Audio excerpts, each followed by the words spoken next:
Setelah mengetahui kalau film ini diproduseri oleh orang yang sama dengan film Get Out dan Us yang menerima tanggapan positif, jujur saja Maman cukup berekspektasi untuk film Antebellum ini.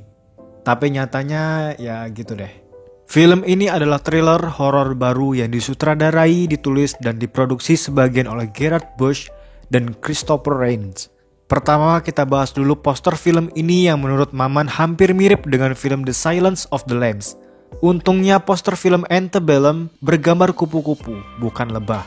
Atau mungkin sang pembuat posternya terinspirasi dari poster film The Silence of the Lambs. Lanjut ke film nih. Film ini tampaknya dimulai dengan awal yang jelas dan cukup memberikan Maman harapan. Tetapi alur cerita yang muncul seiring dengan waktu kemudian malah berubah menjadi cerita yang berantakan dan tidak jelas. Cukup banyak plot hole dan beberapa tindakan tidak logis yang dilakukan oleh karakternya. Entah mengapa film ini menurut Maman hanya menjual nama Jordan Peele yang namanya dicantumkan di trailer ini. Walaupun memang karyanya di film Us dan Get Out mendulang kesuksesan, film Antebellum ini benar-benar jauh di bawah kedua film tersebut karena cerita dan ending yang lemah menjadikan film ini sangat kacau.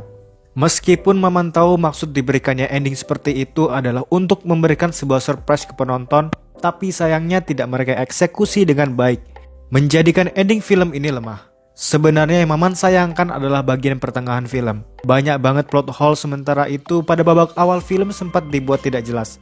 Tapi itu strategi yang cukup baik membuat penonton mencoba menerka apa yang sebenarnya terjadi. Tetapi ada satu segi positif di film ini. Aspek sinematografinya cukup bagus di mana kameranya tidak fokus pada orang tertentu dan bergerak dengan cukup mulus sehingga dapat menangkap seluruh pemandangan yang dipandu oleh arahan yang cukup baik. Sehingga membawa dampak emosional pada film. Dalam segi lain yang Maman cukup sukai adalah tone warna yang diberikan. Ya walaupun kurang greget di segi cerita, setidaknya efek visual dapat sedikit memanjakan mata. Selain sinematografinya, menurut Maman babak pertama film sebenarnya dieksekusi dengan baik. Kebrutalan dan keputusasaan perbudakan digambarkan dengan baik dalam babak pertama ini. Dan Maman terus-menerus merasakan ketegangan pengalaman perbudakan. Tetapi setelah babak pertama film ini berakhir dan menuju ke pertengahan hingga akhir film, kok malah loyo. Film ini menurut Maman mengabaikan pengenalan karakter yang membuat Maman sedikit tersesat oleh beberapa karakter yang tidak dijelaskan dalam film ini. Selain itu, ada juga beberapa plot hole di pertengahan film dan jalan ceritanya yang lompat-lompat membuat semakin tidak jelas film ini mau dibawa kemana. Seolah-olah penonton dibodohi dengan pemangkasan alur yang penting dari setiap cerita dan digabungkan lagi ke beberapa potongan adegan. Menurut Maman, sebenarnya film ini mengusung cerita yang sederhana. Namun seolah-olah ceritanya dirumitkan dengan memberikan plot hole dan ending yang dieksekusi dengan buruk. Yang dapat Maman nikmati dalam segi cerita hanyalah pada bagian awal film ini saja, yang memberikan sentuhan kekejaman yang memang mengerikan.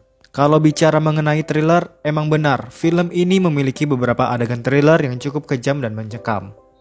Film ini memang ingin menyampaikan pesan rasisme dan perbudakan, tetapi cerita yang coba mereka berikan pada film ini terkesan lemah dan dieksekusi cukup buruk.